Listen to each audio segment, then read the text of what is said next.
So, hi, how are you feeling now before the start celebration? What preparation did you make for this event? Just chill, or let's say nonchalant. How about you, Miss Female Candidate? Well, actually, I'm not really prepared. But I do believe that God is with me, so God, please guide us. Alright, so we are not prepared, but let's see your answers. Now, judge number 1, please give your question.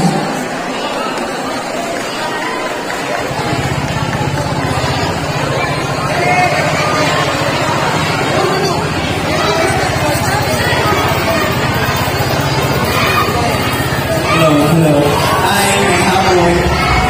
Hi, James and Mary. So this is your question. Sino ang paborito mong atleta at bakit? Hi, good afternoon, and thank you so much for that wonderful question. This is actually a good opportunity for me to tell everyone who my favorite athlete is. Ladies and gentlemen, my favorite athlete would be Miss Heidelin Diaz. Heidelin Diaz who won an Olympic gold medal at the 2020 Summers Olympic in Tokyo at the category of women's weightlifting. Just like Gabriel Silla and a woman of our history, I do believe that Heidelin Diaz represents the woman empowerment, and I would like to use this very moment to publicly thank God for giving me the most empowered woman I know, my mother. May this message serve as an encouragement and inspiration to each and everyone, especially for a Filipino athlete or a Filipina athlete, to never give up on your dreams and to put God first. Thank you and good afternoon.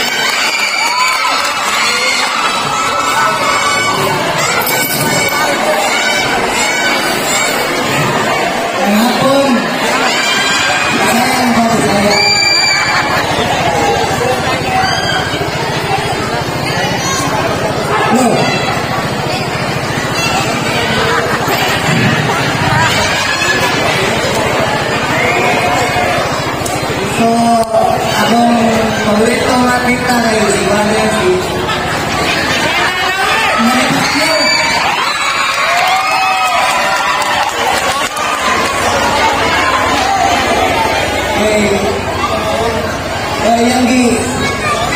yang di Thailand, Pilipinas.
Sports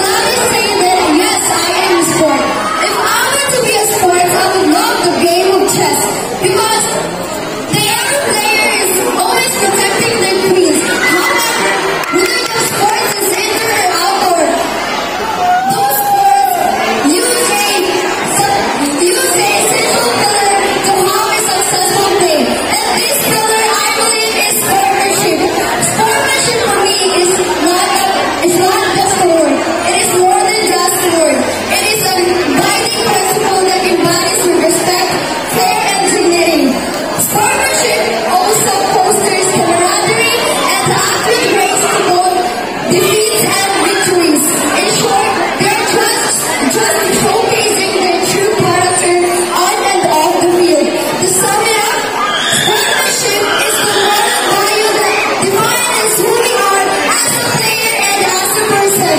Thank you.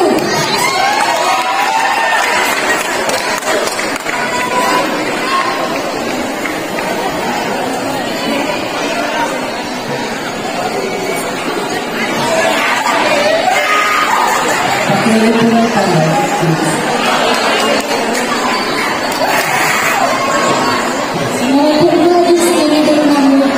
So,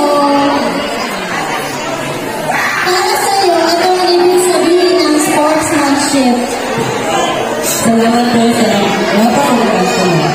Para sa akin, ang sportsmanship ay nagpapakita ng mabuting asal, pagbalang at kagandahang loob sa paglalaro ng isang laro o palisahan. Ito ay nagpapayag ng digdigan at fair play at tanggap sa tawag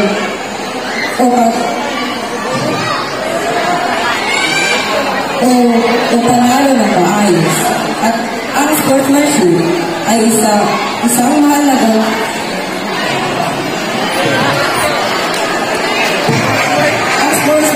mahalagang upang mapanatiling positibo sa inyong.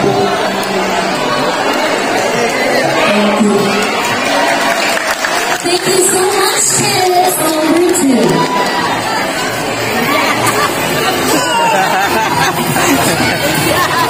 Now let's have candidates number 3. Wow! Grabe na rin yung mga props. So, are you really a player in basketball ever since? Yes, simple answer, yes. So yes, nagagawin mo na ito, di pa maulan nila, okay na ka. Okay, pero let's say also na mga medals showcase us and give us some hints also na mga medals that you have there. This medal is from futsal or football. Alright, so naka-fall na ka mga pageant or athlete na good ka? Athlete na good ka, pero wakas pageant. Alright, so I believe this is the first time. Is this your first time? Probably first and last. First and last. But nobody wants to change on mine. Alright. Now, are you ready with your questions? Yes, definitely ready. Judge number 3, please give the question. Good afternoon. The question goes like this. So, sa palagay mo, bakit ikaw ang napapanalo sa Mr. Lee Smile 2024? And then, sa palagay mo, bakit ikaw ang napapanalo sa Mr. Lee Smile 2024? Thank you for that beautiful question.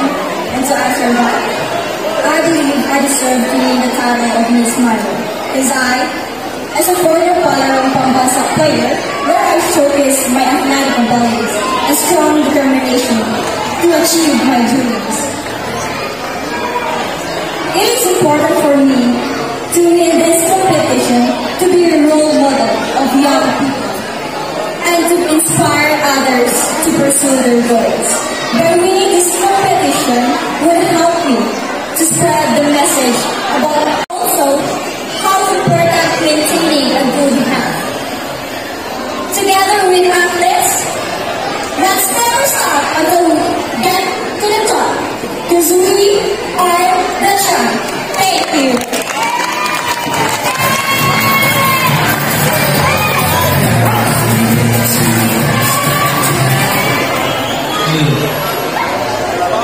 So, the question is, sa palagay mo, bakit ikaw ang napapanalo sa Mr. Lee Smile 2024? Good afternoon, ladies and gentlemen, especially to our lovely judges. By the way, nilagyan niyo mula wonderful question. I believe that I deserve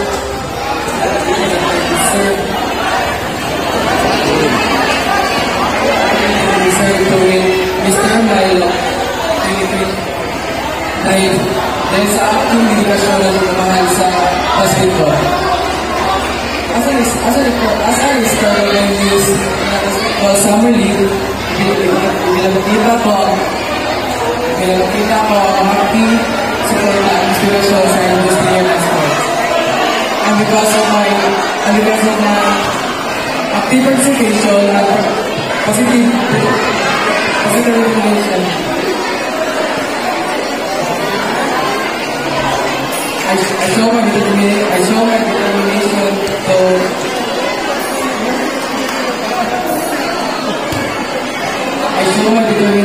to role model and succeed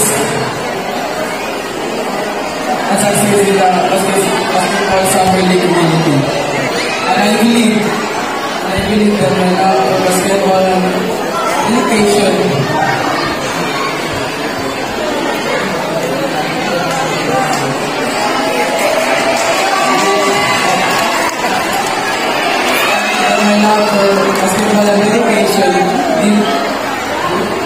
give me the right to listen my love to the beautiful. Thank you.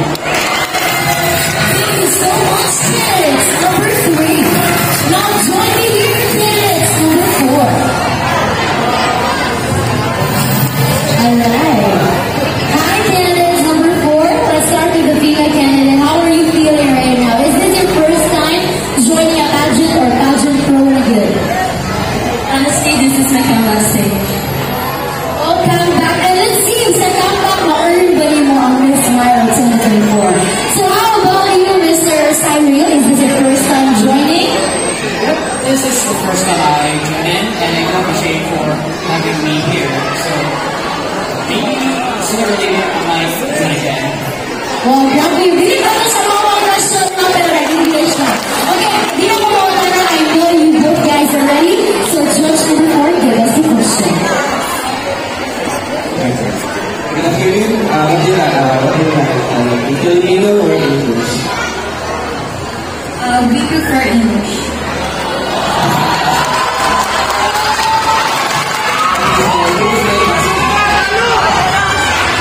What do you think is a good quality to develop your sports and why? Again, what is the good quality to develop your sports and why? Well, thank you for that wonderful question. But first of all, I would like to extend my warmest welcome to all of the boards of judges. Welcome to Lapagod. Well, to answer the question in general, we need to practice recognizing and accepting differences because we have our own unique talent and skills which you can showcase to everyone, to the youth and to everyone else who's still starting and doubting their skills. Always remember to trust yourself, play your strength, and use it as an advantage.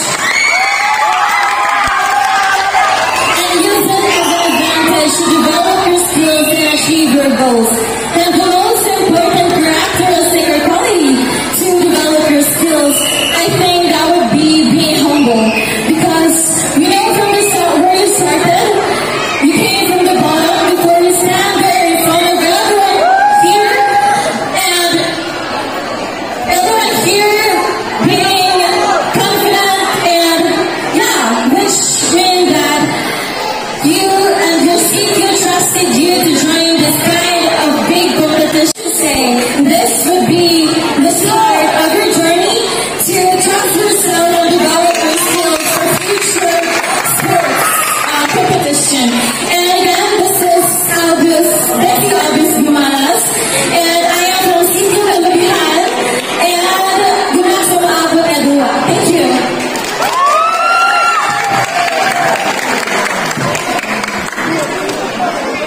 Okay, so the question is, what are the good qualities to develop your sports and why? I do appreciate for that kind of question, honestly, because I have thought of that for quite some time, ever since I came in the city. But before we get into that, I do appreciate for having CQ Olivia for having me here to join in this pageant. So now we get right to the question. We need perseverance. Why? I really love badminton. I really am passionate about it. But there's something that's missing, and it's perseverance. I don't have time to play badminton anymore. It's been a while. It's probably last year I played badminton. Even if I get back to play badminton, the question is, do I need to play it again? And if I did play it again, I want to give up. And every people I know are passionate about the sports that they love, but a few years later, or maybe a decade, they give up. And we need to continue to and let's imagine Heidi Diaz, who she became the winner of sports in the other countries and represented the Philippines. So she did persevere all the hardships that she experienced, and so we too. If she can, we can too. Thank you. Thank you so much, candidates number 4. Now join me here, candidates number 5 from Lakihan, Korea.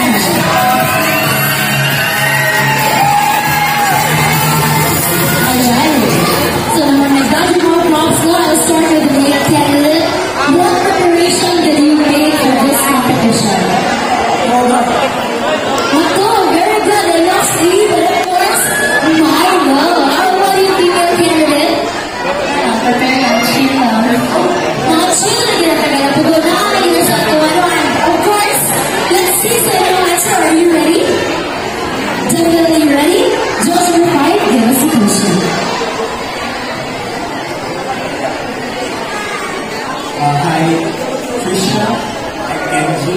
So, this is your question.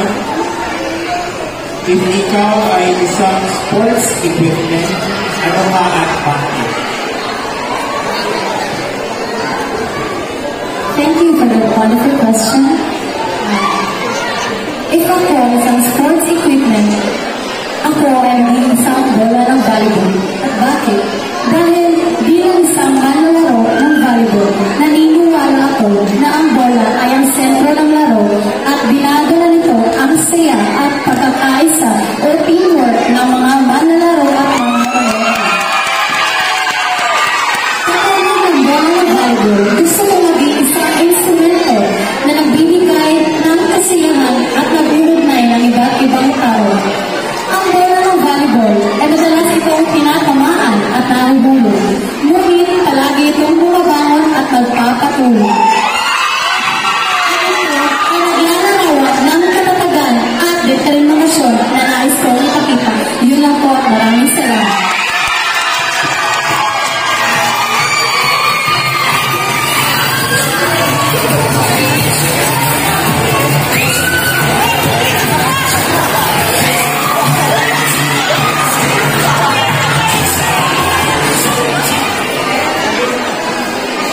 Kung magiging isang sports equipment naman ako, ay gusto ko magiging isang dumbbell. Bakit?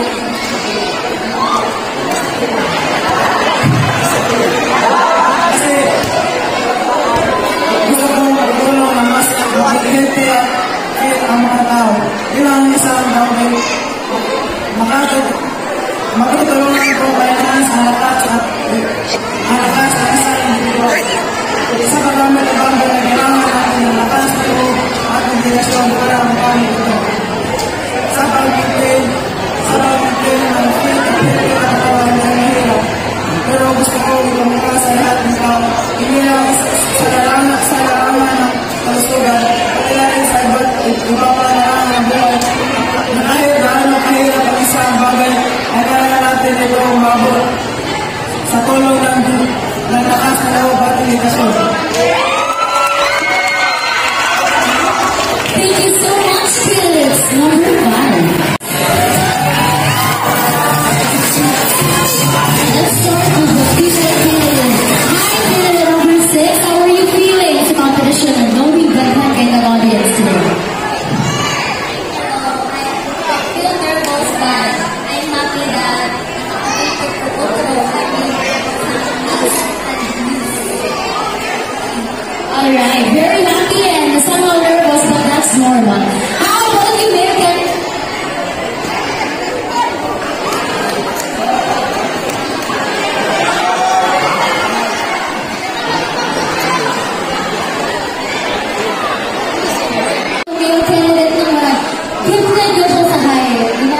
say.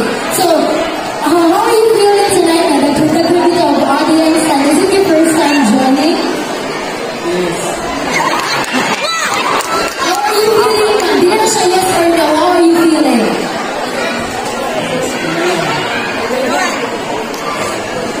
Yan ba? Hindi ka happy? Hindi ka sad? Piyawan mo dyan? Happy ka man. Well, that's normal. I believe you are all ready for the question. Judge number 6 or judge number 2, please give us the question.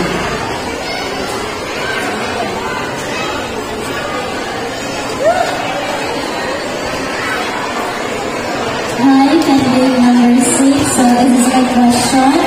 Aside sa mga nutritious foods, ano pa sa tingin mo ang kailangan ng mga athlete at bakit?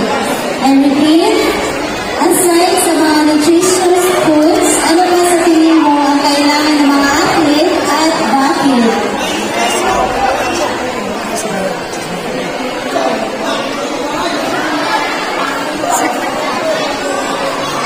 Aside sa nutritious foods, an athlete needs to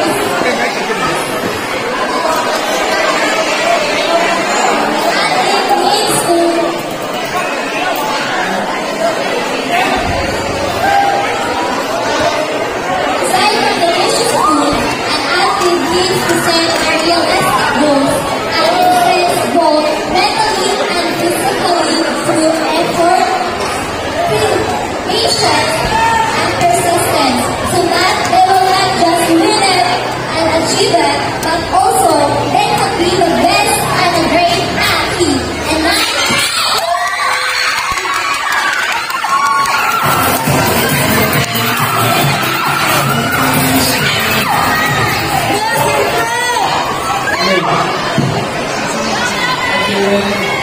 Aside from the business group, an athlete needs to be resilient enough to be able to withstand quickly from any difficult situation. He needs to have enough sleep and do some routine exercise each day. In that way, he can achieve not just a healthy body, not just a healthy mind, but also he will be able to face the day full of energy. Especially sa tanan na dili, magpatuwag na sa puna, hindi sa droga.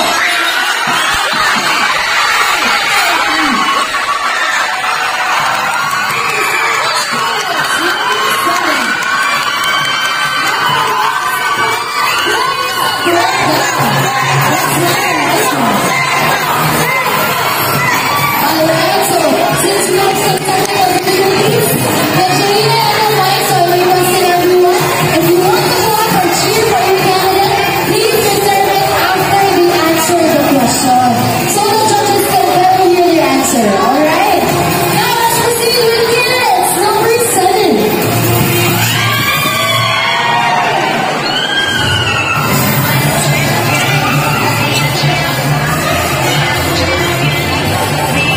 Alright. Nagawin mo siya ako po sa'yo. So, let's start with the male candidate. How are you sa mga preparation yung gibuhat ang ubat na to, the ubat chill? Si Mr. Cameron ang bisa din kung sa mga preparation na yung gibuhat. Kaon ba ito kayo ba? Mula KPP, lahat sa tayo mga ko, we are celebrating once again guys, Happy Independence Day, Philippines. Alright, so we know candidate kung sa preparation ay magibuhat aside sa dimension sa imong partner, of course. Nagtatanong sa iyo, mayroong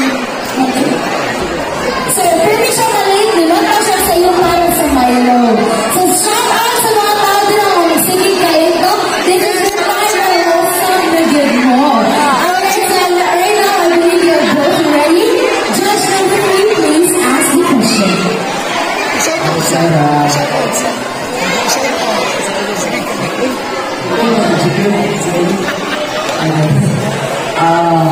So, question sila ay,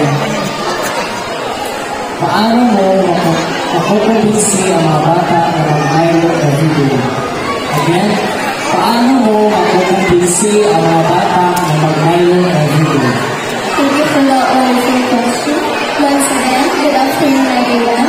I do believe I can easily convince kids nowadays to drink Milo every day. kids who love to play outdoors. Staying outdoors can consume a lot of energy. And I really recommend drinking Milo every day. Because drinking 1 glass of Milo every day, it contains the minerals and vitamins that the body needed every day. And of course, setting a good example for the kids is very important. And there's not much good example than their parents, because of course all kids look up to their parents because they've been taking care of them, of their life.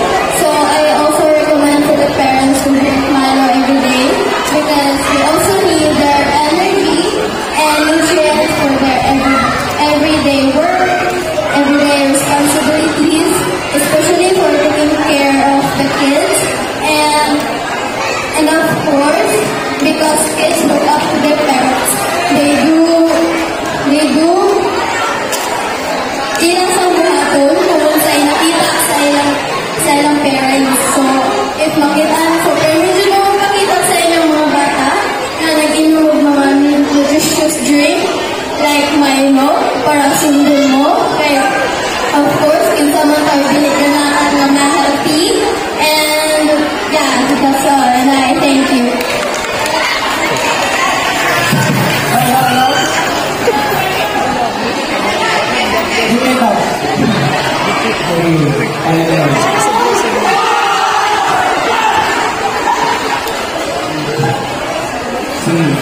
So, is paano mo mamimisi ang mga bata na mag-Milo everyday? Paano mo mamimisi ang mga bata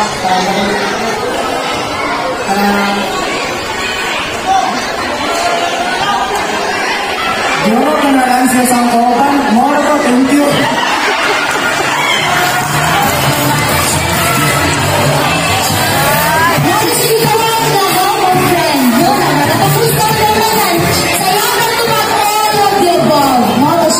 Choices. But of course, thank you so much, candidates number 7.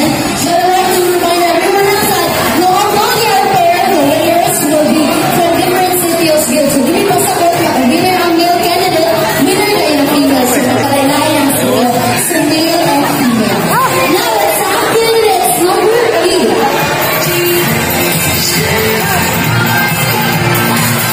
Alright. So napapagin sila na, so I know your age. Somebody is like Chris Jillian. So I know your age. 42. So kami sa una just a short story mo kami sa una pagkita guys. So before na, hindi lang po is naman very sila ng Milo. How much more support to get the energy drink? So to our audiences, natin free Milo energy drink ang pamatag sa Leo, and that's not Milo at all. But of course, are you ready for your questions? Okay, we are ready. Judging before. So since we're celebrating Independence Day today, your question will be Filipino. So, ano ang Filipino sports? At para sa'yo, ano ang contribution nito sa pamati mo o sa buhay? I repeat, ano ang paborito ng sports? At para sa'yo, ano ang contribution nito sa paglaki mo sa buhay? Good afternoon, and thank you for the wonderful question. My sports is volleyball because I believe that the biggest contribution of volleyball for me is it holds an essential role in fostering my physical and mental health. And it also provided comprehensive workout and defining various physical skills. Also providing physical fitness. And I believe that every sports player can inspire others to become more passionate about sports and contribute to its growth and development. And I thank you. Okay, so your question, ano ang paborito mong sports? At para sa'yo, ano ang contribution nito sa paglaki mo o sa buhay mo? Thank you very much for your question.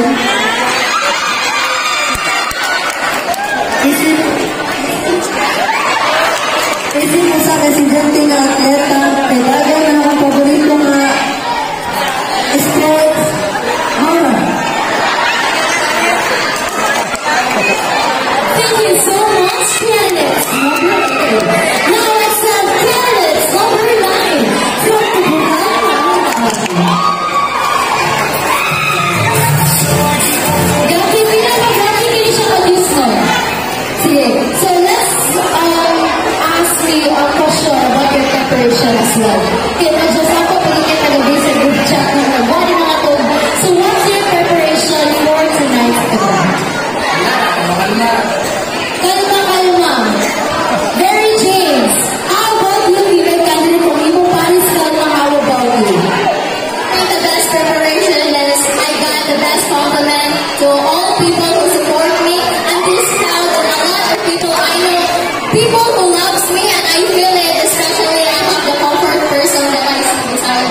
years na ang ngayon, since bata ka, ano para sa iyo ang pinakamagandang kwento Milo mo? Thank you.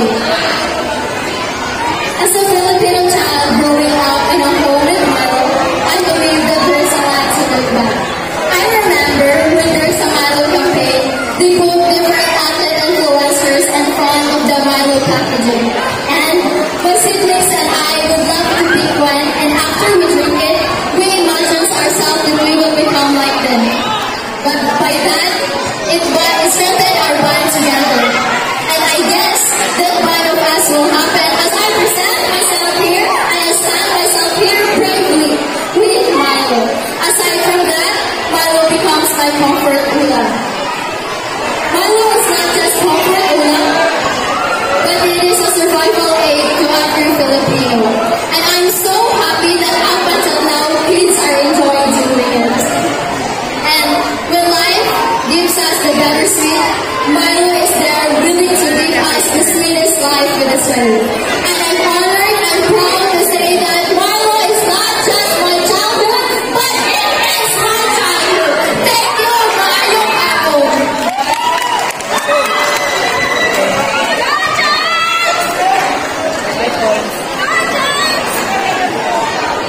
Sige, repeat na po question. 60 years na ang Milo. Since bata ka, ano para sa iyo ang pinakamagandang kwento Milo mo? Good afternoon, everyone. To the board of judges, thank you so much for wonderful question. The best story to look back is drinking Milo. Every morning as I pray, with mother as long. As you can see, Milo is not just a drink. It knows us to have a healthier life with our family. Milo is always been the number one champion. Wala na akong hanggang ngayon. And thank you. Thank you so much, candidates number 9. Pagkakailangan din ang Milo ako. No, wala na akong hanggang ngayon.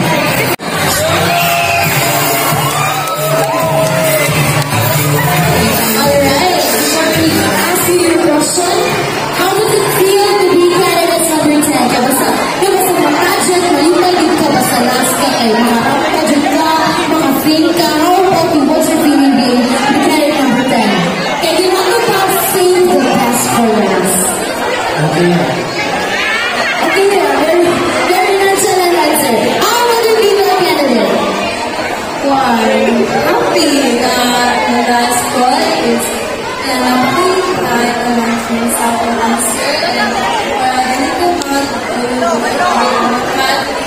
answer ako. Save the best for last.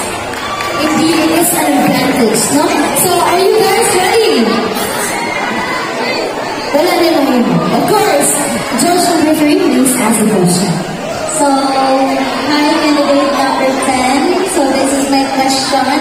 Para sa iyo, sapat ba sa mga batang atleta ang mag-Milo everyday para makabumpay sa pinili nilang sports? Ano ang may papayo mo sa kanila? Thank you for that wonderful question. Incorporating Milo in their every morning routine is maybe benefits young athletes, but it's not the only key to success in sports. To excel, they need the balance mix nutrition, regular exercise, enough rest, and a strong determination. By staying disciplined and silent and open to growth, and by following the coach's guidelines, young athletes may improve their performance and rise towards success in their chosen sports. A little motivation for young athletes like me is you never fail if you lose, you fail if you give up. Try and fail, but never fail to try, because dream don't work unless you do. And the important thing is put God in the center of everything. And I thank you.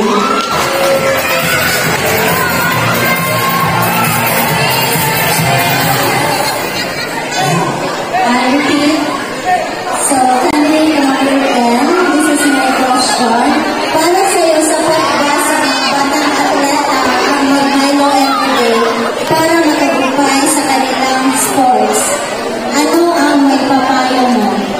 Para sa akin, hindi po sapat sa Panginoon ng Bayonan na hindi sapat po ang maging tagumpay sa sports. Ngunit hindi ito tanging maging source ng nutrisyon.